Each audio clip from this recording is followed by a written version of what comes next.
I was employed at the historical department of the church from 1979 to 1997. And from 1985 until I left employment there to come to the Lee Library at BYU, it was my assignment to acquire and preserve printed material relating to Mormonism. This, of course, included the unparalleled collection of Book of Mormon held in the church library. I had been prepared for this assignment in part because of my association with the eminent bibliographer Chad Flake, for whom I had worked as a student at BYU. I met Royal in 1988, about the time he began this project, and it became my good fortune to work with him by providing him access to copies of the various editions of the Book of Mormon from the church's superb collection. We arranged for access to numerous editions from 1830 to 1920. In most cases, copies of these books were scanned at the Humanities Research Center here at BYU, and thus were put into electronic form, which has facilitated the analysis of the textual changes. Let me just briefly mention here again the exhibit that we've put on at the special collections. We display the first 4 editions of the Book of Mormon and also the 1911, its so-called 1920 committee copy, and it shows corrections to the text made by James E. Talmage. This exhibit will remain up until March 25th. It should be noted that in 1988, it was not entirely clear which editions or printings of the Book of Mormon were textually important to the Critical Text Project. Consequently, a not insignificant task for the project was discovering which printings needed careful examination. Of course, it was known from earlier research which Book of Mormons were indeed distinct editions. At this point, I probably should define a couple of terms. The term edition refers to copies printed from a new typesetting, while the term printing, which is sometimes referred to as an impression, typically describes those copies printed from some form of stereotype plate. Often all 3 terms are used interchangeably, but strictly speaking, they do not mean the same thing. In most cases, copies of the second printing or later printings are identical textually with those of a first printing, because the same plates are used for both. Usually, the only difference between the 2 printings is simply a change in the date on the title page. And usually, the bibliographic description of the book tells you all you need to know. In 1988, there was good bibliographic description of virtually all printings of the Book of Mormon. But it was not the case that bibliographic information alone always told the textual story. By my count, there are about 150 different English editions or printings of the Book of Mormon issued between 1830 and 1981. Most of these are 2nd, 3rd, 4th, 10th impressions made from stereotype, electrotype, or some other form of printing plate. Using stereographic plates allowed the church to easily print needed copies to meet the demands of members and of missionary work. Because later printings from stereotype plates normally are not textually different from the first printing of a new edition, it was not necessary to examine in depth all the 150-odd printings. However, at the very least, it was necessary to determine which printing needed a thorough examination. Remember, there was no one to tell Royal, well, you need to look at this printing or you don't need to look at that printing. He had to discover that for himself. And indeed, he did discover that some printings did justify a closer examination than was previously thought necessary, because it turns out that printing plates can be corrected as well as single type editions. Thus, counter to what one might expect, not all printings are created equal. Some of the findings resulting in Royal's careful study turned out to be quite illuminating, and we will hear tonight some of those findings. Before I turn the time over to Royal, let me say that my experience and association with him have been nothing but enlightening. But even more importantly for me, it has also been nothing but faith promoting. Royal has looked for clues to the original text in places no one has looked before. He has been willing to dig deeply to a depth no one in the past has had the dedication and energy to do. He has brought to this project a combination of commitment, knowledge, and training. But most significant of all, he has brought to this study a faith in the divinity of the Book of Mormon. A scholar without his faith would have long ago given up and produced a superficial study. Indeed, there have been antagonists in the past who have done just such superficial studies. I am especially grateful for Royal's tenacious and faithful efforts. We all benefit from this monumental project as we make our own lifetime study of the Book of Mormon. I'll turn the time over to Royal.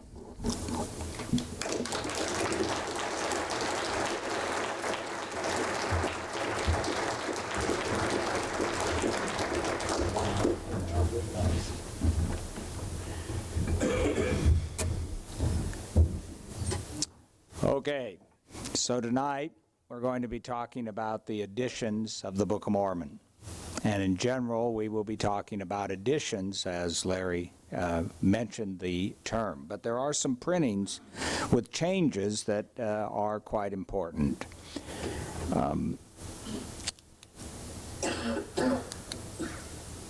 I would like, those of you that came the first time, we talked about the manuscripts of the Book of Mormon, which have played a role actually in the first three printings of the Book of Mormon in a very direct way.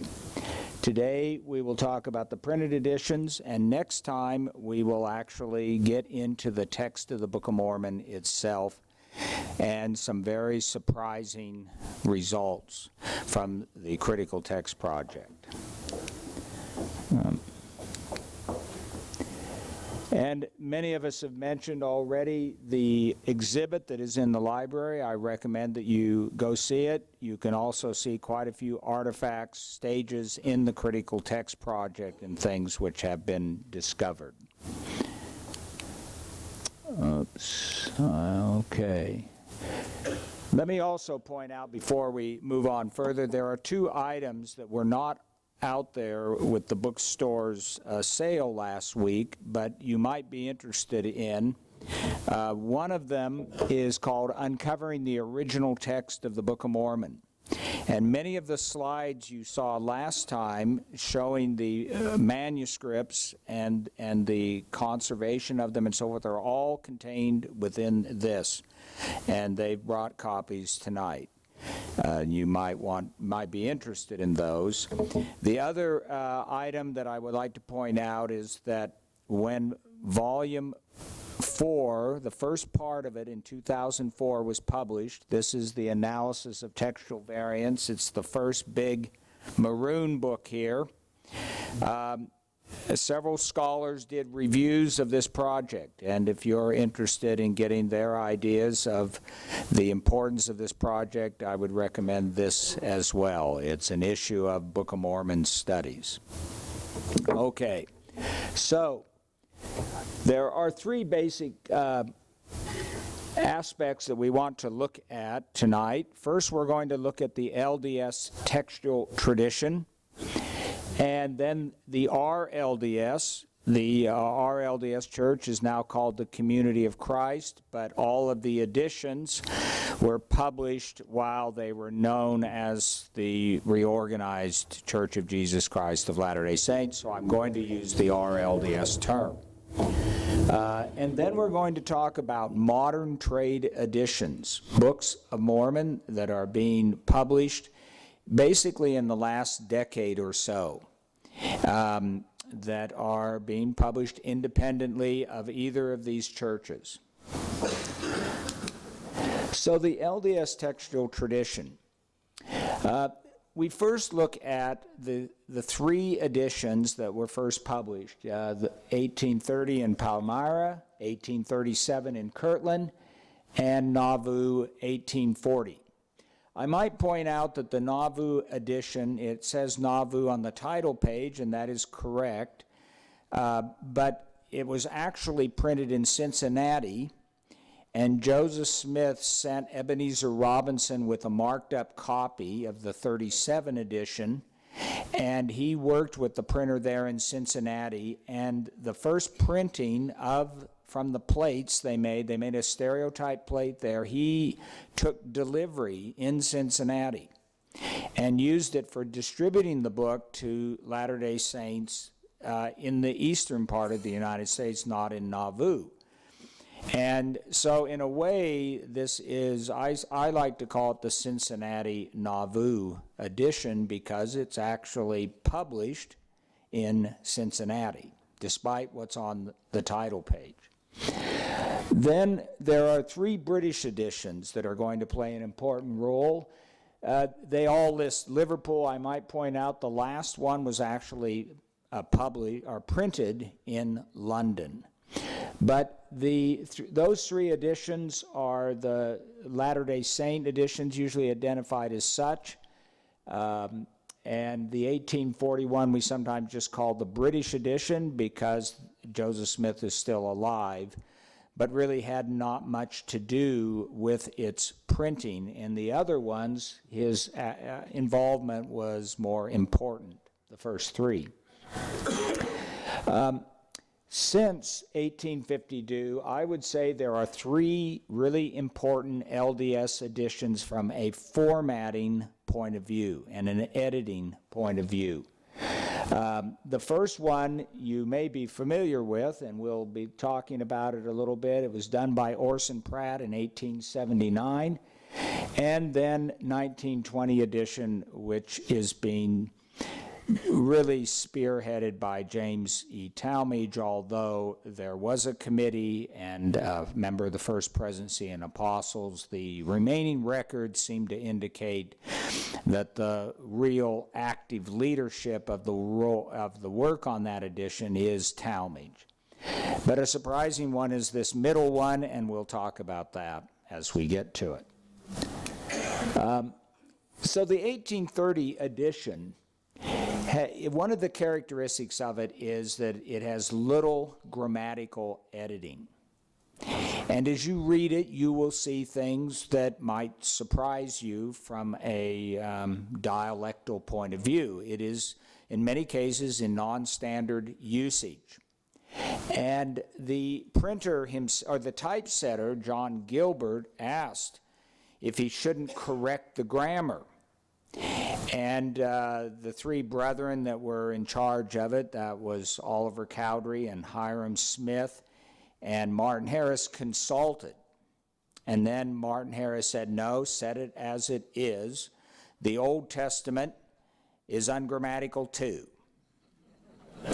Now, how Martin would know if the Old Testament was ungrammatical is an open question, but basically, the typesetter did set what was in the manuscript, so there were ungrammatical things set, although occasionally he would make them standard English. Whether he consciously did this in the beginning, there are a few places where he may have just accidentally changed a they was to they were. But when he got near the end, he was actually marking up the manuscript occasionally with a grammatical editing on his part. John Gilbert is, well, let me just say that the Palmyra edition is the closest one of the printed editions to the original text if you take the language, the grammar into account. It nonetheless has got numerous errors in transmission that occurred. There are a few errors, I think, in the original manuscript itself, and there's transmission errors as the scribes copied to make the printer's manuscript, and then the typesetter is going to make errors. And each of the last two stages, they're making about 3 changes per manuscript page. We call these pages substantive changes, not that they're necessarily really meaningful and have substance to them, but that means it's a change in a word or a word form to another word. And we'll come back to this issue when we consider the 2013 edition that the church has just published. So, John Gilbert, the 1830 typesetter, is going to provide what are called the accidentals. The manuscripts came to him basically as one continuous sentence. Each long chapter that was originally there begins with a capital letter with the first word, and it'll go all the way to the end. There is no punctuation, no periods, commas, anything. There's no real capitalization, so that sentences aren't identified by the beginning of a capital letter. You'll have just, and it came to pass. In fact, that helps you figure out, hey, probably a new sentence here. So, he is going to do what are called the accidentals. This term comes from Aristotle, and Aristotle would distinguish in definitions between substantives and accidentals. And if you're defining something, if you're defining a book, and whether the book is green or how many pages it has would be considered an accidental. It doesn't change the idea that it's a book. But the terms that are necessary for defining the book become the substantives for the definition.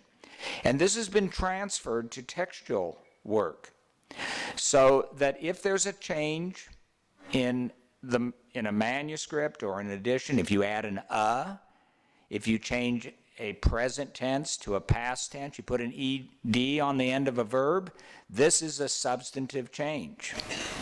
But if you decide that you're going to spell labor, L-A-B-O-U-R, instead of L-A-B-O-R, this is an accidental. It doesn't change the actual words, just the form.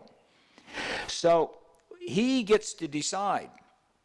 And this actually is common practice for typesetters, that they will decide the spelling, the punctuation. There was really no punctuation in the manuscripts that he got. Capitalization, paragraphing, it was all one big paragraph, and italics. He decided that at the beginning of certain books and in the middle of some books, there was a little statement that told what was going to follow, a sort of summary.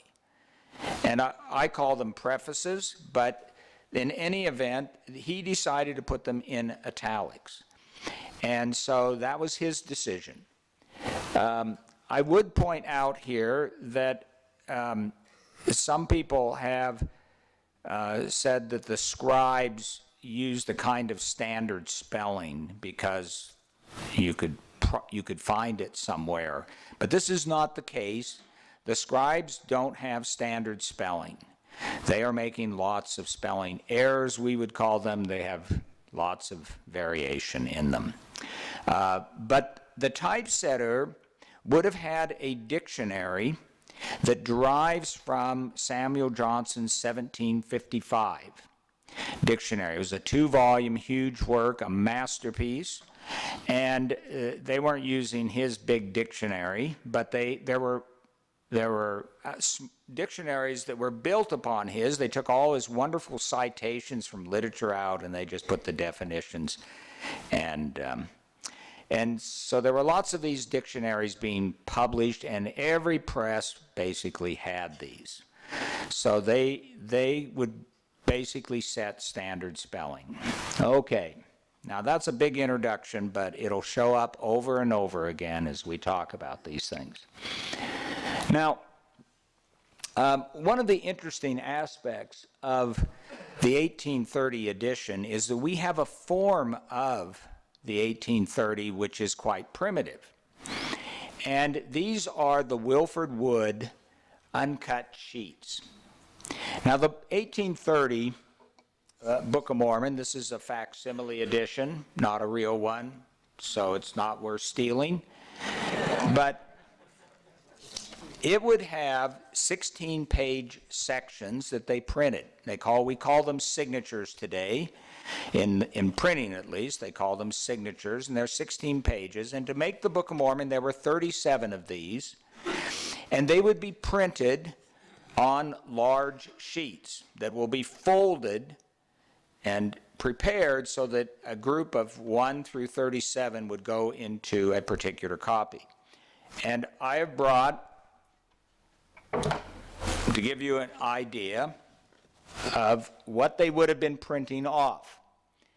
And this is the first signature, and here you can see it down here at the beginning, the Book of Mormon. And there would have been all 16 pages on this side. And when they printed, they would first print all this, and then later they would go back and they would turn it and print 16 again. Now, if you do the turn right, you'll get, when you get done, you'll have 2 copies, and then they will cut it.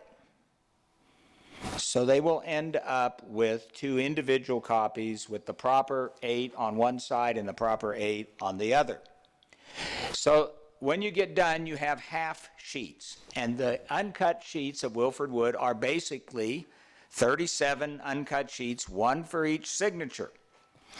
And this is a mock-up of that. And so you would have this half sheet, and you fold it right, you get this, and this part is all connected and will go into the binding and stitched in, along with 36 more behind it. Notice this is folded, and if you're going to make a book, you got to cut it. You got to cut here, and they'll cut the bottom too to make it even. So Wilford Wood got from a banker, and apparently this collection of 37 sheets were kept originally by John Gilbert, and the family then sold them, used and so forth, and the banker had them. And Wilford Wood, who is a collector, and we've met him last time, he comes from Bountiful, and he would go back every year several times and buy memorabilia and so forth. And he bought the 37 uncut sheets.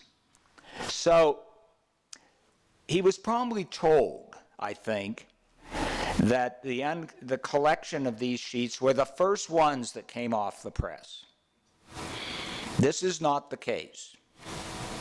In fact, when we look at the 37, 36 of them we can tell, not fully 36, but most of the 36 are defective sheets.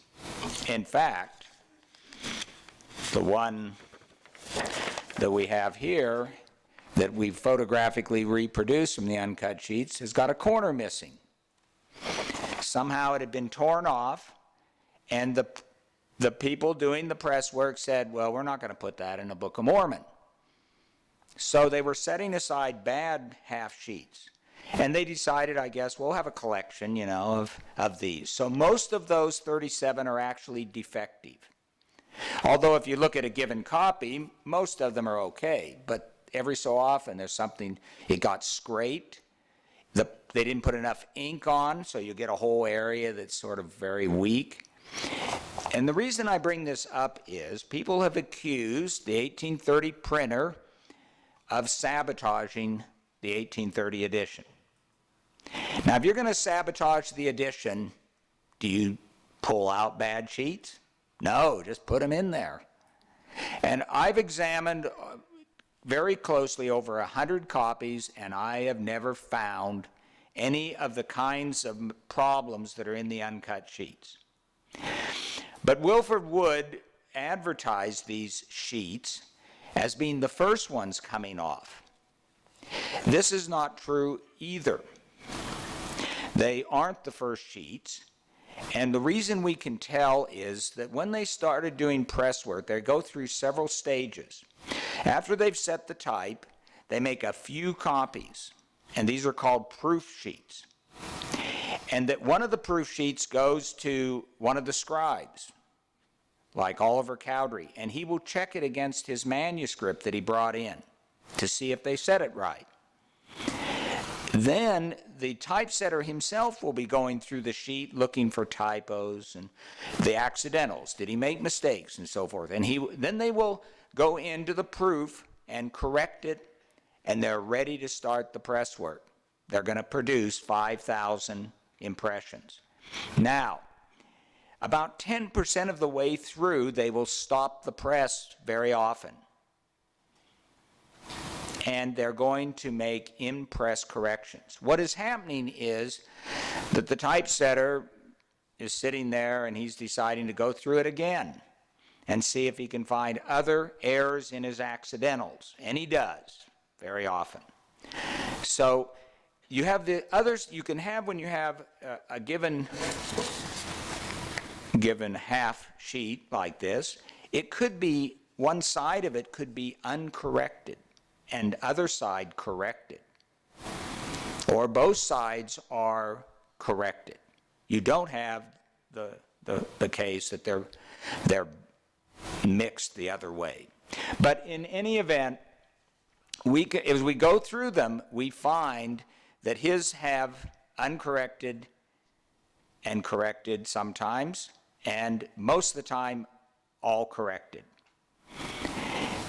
And if they're the first ones coming off, you would have many more uncorrected ones. So we know that how Wilford Wood viewed this isn't quite correct. But he produced a Book of Mormon called Joseph Smith Begins His Work. And he says that he took the uncut sheets and reproduced them exactly as they were. He knows he's not telling the truth because he's got bad sheets. That one with the corner missing, the one in here has got the corner. And his family had other copies of the 1830. And we can identify, actually by looking at the details on a page, we can say, oh yes, that's Wilford Wood copy number 1. This is Wilford Wood copy number 2. When he had a scraped or smeared ink or any of these cut sheets, he used good sheets. Well, that's smart. But what has he created here then? He's created a sort of mixture from different copies. But there was a worse thing that he did. He had some guy go through in the photographic plates that they had and clean up the punctuation. And he made mistakes. He changed the punctuation. And in one place, as we shall see right down here on page 218, the last line, the person doing this, the O was only, the inking wasn't good, so it was only partially there, and he thought it was an E, so he made it into an E. So the guy messing around with the plates made an impress change. Over 100 years later. But it was originally identified accidentally as an impress change. Now, you may think, okay, well, so what? So what? Well, some of you have gone out and bought facsimile editions. Not maybe this one, but other ones. And guess what? People don't like to make photographic reproductions of their real 1830. Might ruin the binding. So you get one of these and you tear it apart and you photograph each one and you reproduce it. So if you have a facsimile edition, you might check it out to see whose it really is. Now, you may have one that the church did. I don't have the churches here. This is one done by the RLDS. This one is page for page their copy, number 26. And they reproduced it, but they goofed up a little bit. Sometimes the page number doesn't show up, and it is in the actual copy, because I went and checked it. So there's a second facsimile edition that's out there, and sometimes people use this one. And in fact, most facsimile editions come from either the Wilford Wood one or the RLDS one, including our 1980. It's in a yellow cover. Maybe some of you have it. I have a few. And so they're lying. It's a polite way to say that they know what they're doing, and they may not be fully aware of the problems. So, you know, you have to be careful of a lot. Even buying an original, you have to be careful, because sometimes it's 2 copies of the 1830 incomplete have been combined to create a new copy, so you can sell it, because that has happened too. Well, so here we have his half sheet, and here's what it really looks like, and you can see right here, there's the cut. Notice the first leaf is really pretty badly damaged, and he didn't use that either. Now, this is a proof sheet, the title page. This was the first thing printed from the Book of Mormon.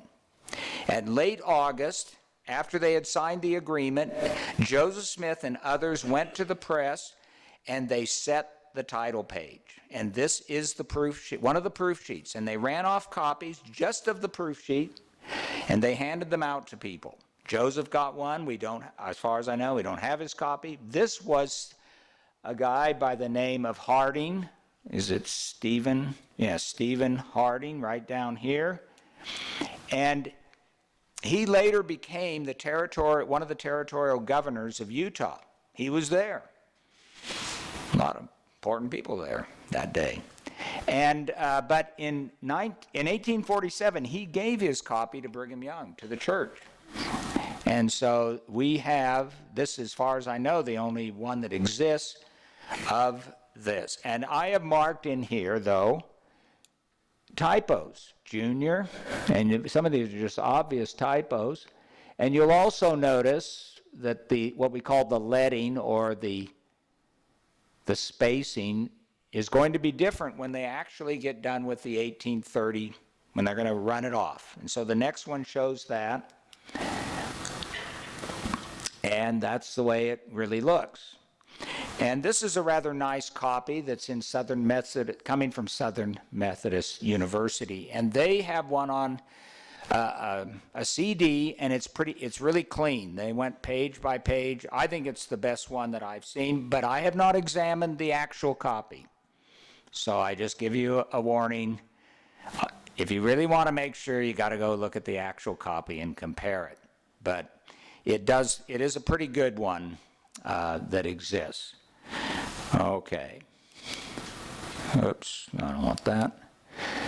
And here is something that I do whenever I have a chance to look at a copy that's in the public, so to speak. I don't like to do this with private copies, make an examination of the impress changes. But this is the one that is on that CD of Southern Methodist University. And you'll notice in the 22nd signature up here, on the recto, which would be the right side of the 8 pages on the right side, there are 341, 340, and 352 are these 3 errors. And they caught them. And if we examine enough copies, we can figure out, well, maybe they went about 10% of the way or 20% of the way before they decided to stop. There was one place where they stopped 5 times. One of the signatures they stopped 5 times. So there are 6 states. An uncorrected one completely, and then they must have, they fixed it, and then they started running. The guy's looking, John Gilbert's looking, oh no, another one, stop it. And they do, and so they did it that many times. This is a sign they really are trying their best. If you don't care, you're not going to stop once. And they are doing their best. And you can notice here there are some of these, 28, 23, 24. We don't have any evidence yet of copies that were in uncorrected and uncorrected. Now, that doesn't mean they're not out there, but You know, you just have to examine these kinds of things. Okay. One other thing I should point out is, in the collection of 37, the last one in Wilford Wood's Uncut Sheets is a proof sheet, I think. If it's got all these errors and typos and various things and punctuation, and every copy I've examined doesn't have the uncorrected. They're all corrected. That's a sign that's probably a proof sheet. So when they got to the 36, they'd already piled up, and they got to the end, the last one, they just took that 37th one and just put the proof sheet in their pile. So the last one's a proof sheet. So if you look at this book, it's got a proof sheet. Now, you may like proof sheets because it means it's the uncorrected state. You can't go out and find an 1830 that's got all corrected states, or that it's got uncorrected in a large amount. They're usually running from about 3 to 6 of them. 3 to 6 of the sides are like this, and the rest of them are incorrect states. I have never found any two 1830s which are identical. They are all, that I've seen, different. So if you have a copy, there's probably some special aspect to it. Maybe we would find that there's a sixth time they stopped in that one signature, because you will have something in between. Okay. You know, okay, it's a lot of detail, right? But the point of this is that these guys were accused in our church history, because they had typos, that they were trying to cheat Joseph Smith. No, they are trying to do their best. Now, we will see somebody later who is trying to cheat Brigham Young and got away with it. It's coming. Okay, the second edition is the one done in 1837, and it is really known for editing. And it's mostly Joseph Smith doing editing, and it's grammatical editing. So he removed several thousand, or he made several thousand editorial changes. And the most common kind of change is to get rid of King James English that had become archaic.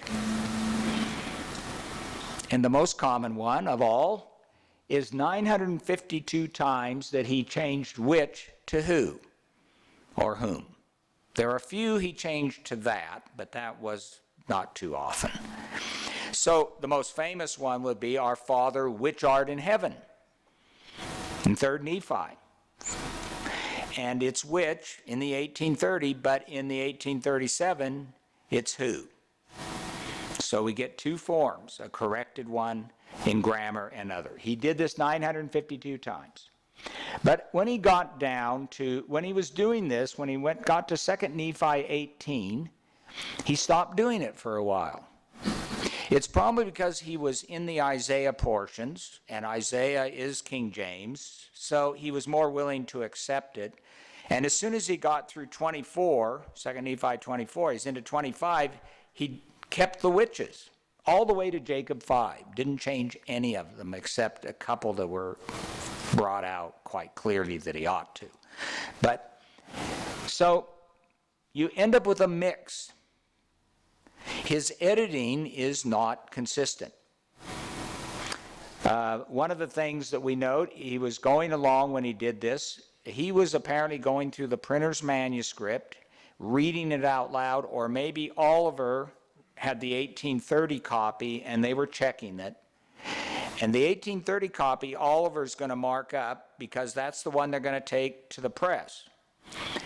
And you have to remember that no Book of Mormon's been set for manuscript except the first edition, because it's too hard. You don't want to use handwriting, you want to use a printed edition. So they took the 1830 in to do the 1837, and this we call this the copy text.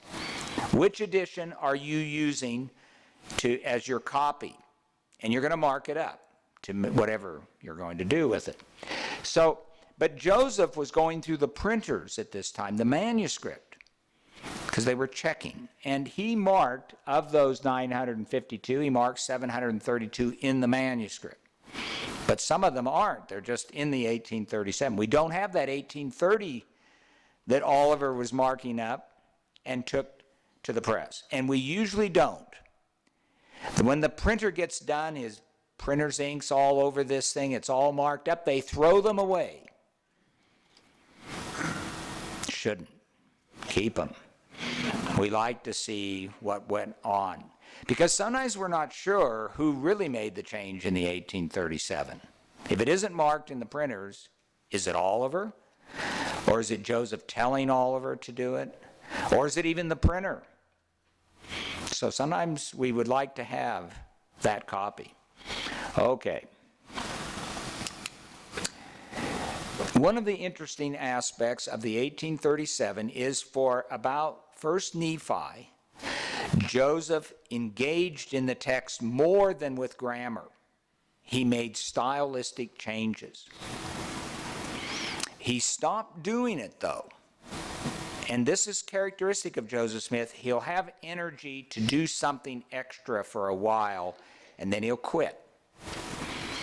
You know, if a mob was chasing you, you'd quit too. Usually, the exigencies of being the president of the church and all the things he had to deal with, he would stop. And one of the things we see in the 1837 is him making stylistic changes, phrases that he just wanted to rephrase them in ways that he felt might be better. And this is, I think, one of those. Now, it originally reads, 1 Nephi 11:18, "The virgin which thou seest is the mother of God." And that's the way it is in the critical text, the mother of God. He changed it to the mother of the Son of God. That's what your current text reads. This is a change by Joseph Smith. In April of 1835, we quoted from a friend of truth, and those are scare quotes, from the pioneer. We were quoting in our church, Latter-day Saint Messenger and Advocate, a complaint about this passage. The name of Jesus Christ was declared to Nephi 545 years before it was announced to Mary, as if God can't do this. He told Mary in advance. That was 9 months. And she, in true Roman phraseology, is called the Mother of God, a Catholic phrase. So I think Joseph Smith reacted to this, and he changed it to the Son of God. We don't want the Book of Mormon to be a Catholic tract. I don't think it's a Trinitarian statement, but there's been a lot of ink shed over this kind of editing. Joseph Smith revising his thinking on the Trinity and so forth. No, I think he's just reacting to the Catholic-sounding phraseology. He did it for 3 more passages. I think I have them here. Maybe oops. This thing is a tricky. No. Okay. But there are 3 others in the next couple chapters where he puts in son of, and then he stops doing it. So that when you get later on in the Book of Mormon, it'll refer to Christ as the Father, and God and so forth. And there's no attempt to change any of these.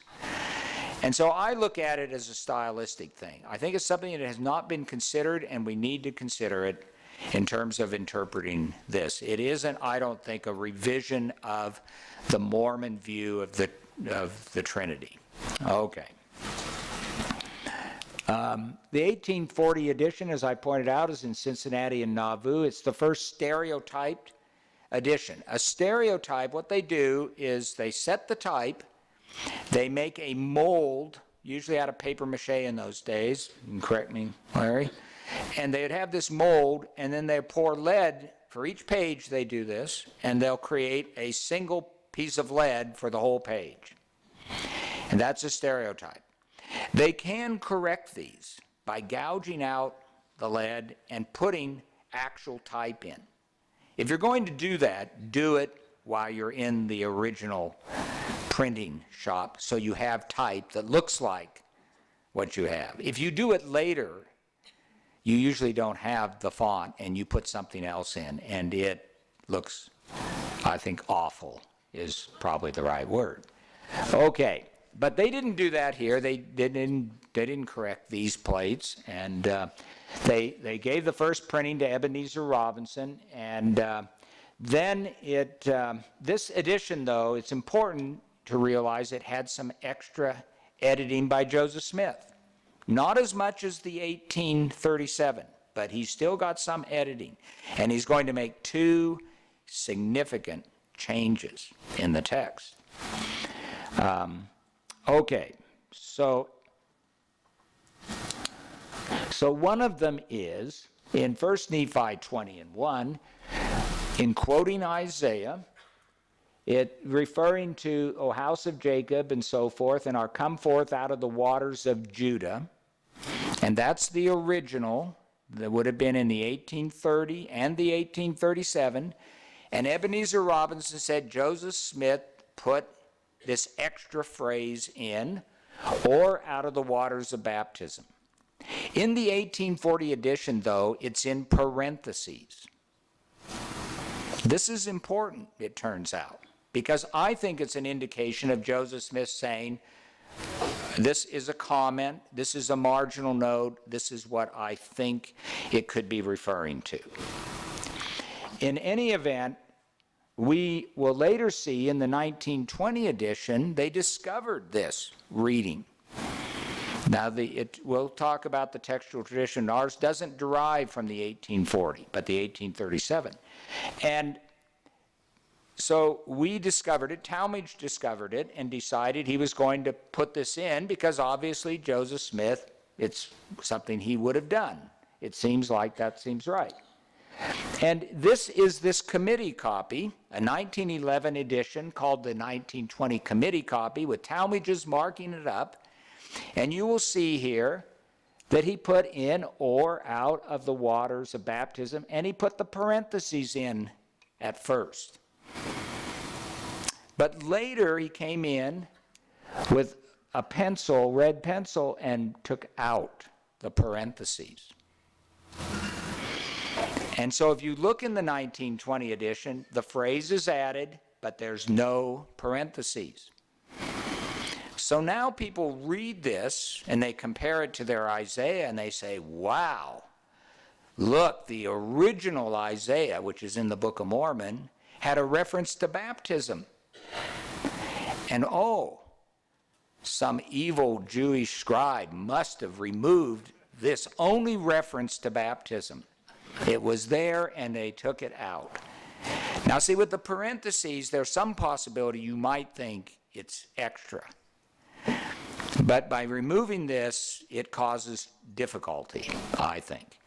And if you don't believe that people have done this, there are important people in the history of our church who have made that interpretation, which I just stated, and you can go find them. I'm not going to tell you who it was. The other one, this is still, the drums are beating on this one. White and delightsome. In 2 Nephi 30 and 6, this was changed, apparently by Joseph Smith, consciously to pure and delightsome.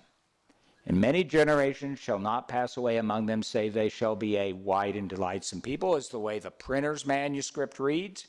It's the way the 1830, the 1837, but the 1840 reads pure. It doesn't look like it's a typesetting error, a visual error. It's consciously done, I think. And in 1981, the Scriptures Committee decided, because it was in the 1840 and it looked like it was Joseph Smith's emendation, and I think it is, they put it in. Unfortunately, this was a time when the church was dealing with racial issues. And so it looked like the church was trying to get rid of a reference of white being preferred and making it pure. and the ink is still flowing on this one. But I think there's a problem with it. And I think what occurred here is, if you look at the other references in the Book of Mormon that prefer white skin, light skin over dark, they are there. There are 8 of them, but they all refer to Lamanites. And there are cases where it says Lamanites will get light skin, and so they're not changed or anything. This is the only one that's changed. Why is it the only one? If you're going to remove racism from the Book of Mormon, you got a few other places you ought to work on. I don't think it was that. I think this is the only one that refers to the skin color of the descendants of our seed. That includes Nephi. And I think Joseph Smith, and I don't know, but I think he looked at this and said, well, the Nephites, they're going to be light-skinned. How can they change to become white when they're already white? So he changes it to pure so it'll work in his mind. But if you read other places in the Book of Mormon, especially Alma 45, it says Nephites who join the Lamanites will become like them, will become dark-skinned.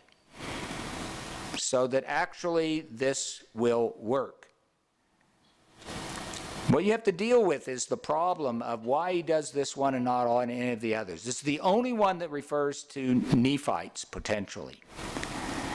So, in any event, the critical text puts back white. That's what it should be, from a textual point of view.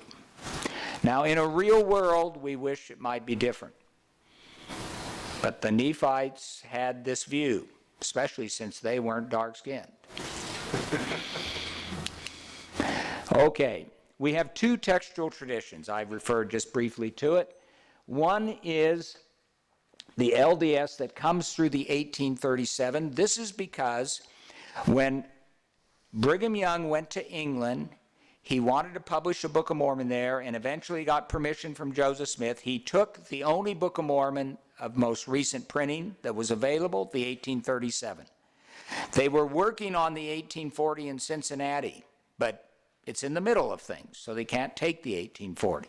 He takes the 1837, and he goes to Liverpool, and he gets a printer, and he hands him the copy, apparently. Unmarked, no editing, reprint it.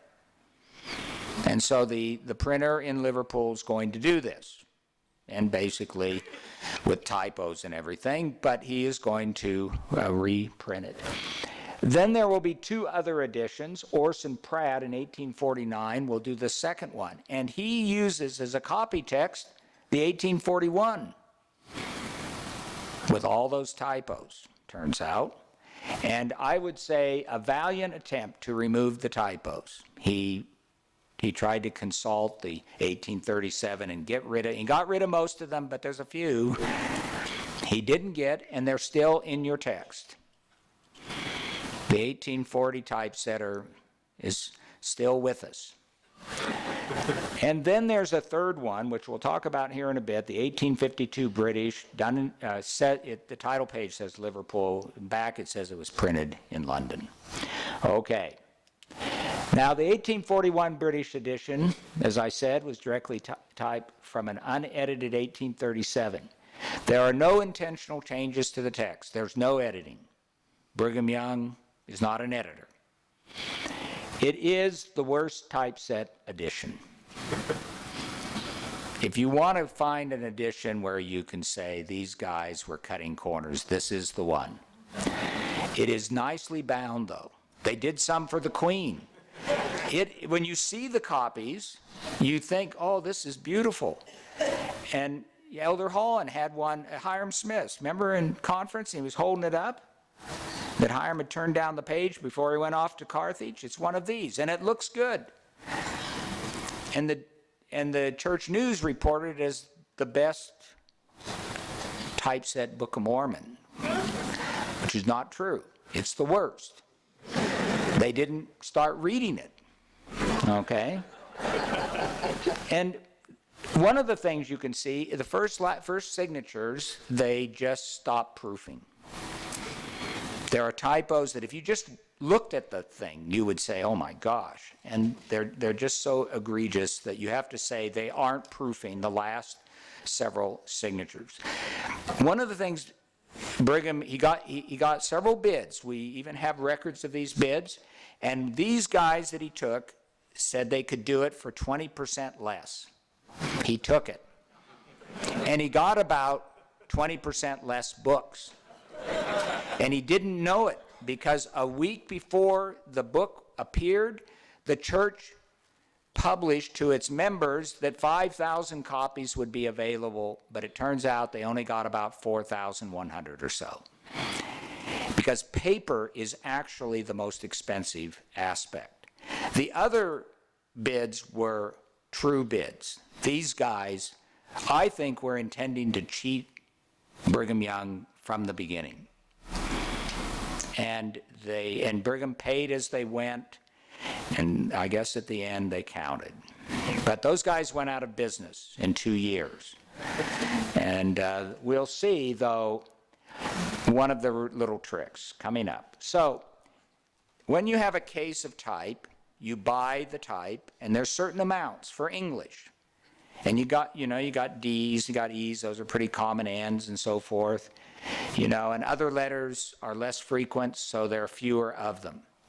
And these guys were discovering as they were typesetting them, and they would do 16 pages, that they were running out of D's.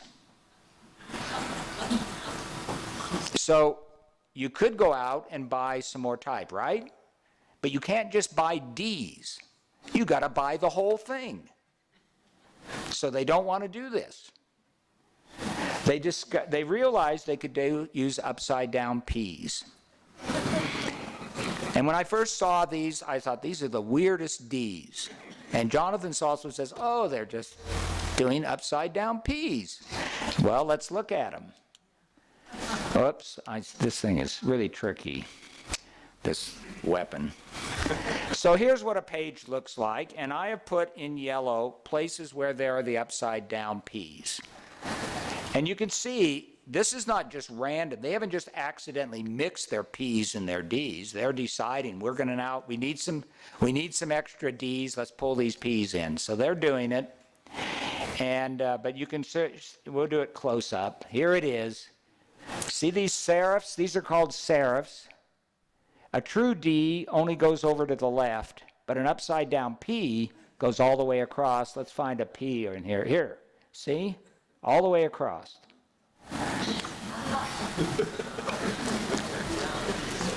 So I call this cheating.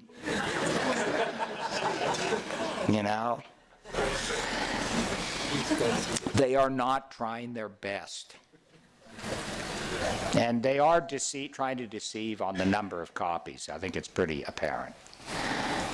Well, there's a printer's hell. Okay. The 1852 edition was set from the 1849. So that's its copy text. They're going to use Orson Pratt's. But they do a number of really interesting things. The paragraphs were originally set in the 1830 by John Gilbert. And at first, where it was narrative, every time he'd get to an and it came to pass, that if it seemed like he hadn't heard it for a while, he'd make a new paragraph. So many of the paragraphs start out with, and it came to pass. But then it moved away from narrative, and you didn't get many of these, and he set several pages, just one big paragraph. And then he finally realized, oh, I've got to think of something else besides, and it came to pass. And he did. But many of the paragraphs in the 1830 are very long, and so the Franklin brothers, the Richards brothers, Franklin Richards and Samuel Richards, who did this. Franklin Richards was the mission president and apostle, and they broke up the paragraphs into reasonable lengths, and they numbered them. They numbered the paragraphs. This is the first versification, so to speak. But it's really better to say it's numbered paragraphs, because they're long. They're not what we're used to as verses, numbered verses. They did one other thing which is quite striking, And this is that after they made a stereotype, and they produced the printing for that stereotype. And then they decided we're going to correct the stereotype. And they went through it, and they would do it as 16 pages at a time for the second printing. And they went through and corrected in every instance the accidentals, the punctuation, spelling, and various things. But in some of the 16-page areas, they made corrections according to the 1840, the one that had been done in Cincinnati. And so sometimes they would make the change, but they didn't make, for instance, the two that we mentioned. They missed those. So you didn't get the pure and delightsome in this edition, and you didn't get or out of the waters of baptism, because they didn't look. But they made other ones that were in the 1840s, so it's a mix. Then they ran off a few copies of the corrected plates. And they had type right there in the 1852 shop in London, so they could, when you gouge them, it looks pretty good. You know, it's really hard to tell that they've actually corrected the plates. And they ran off apparently only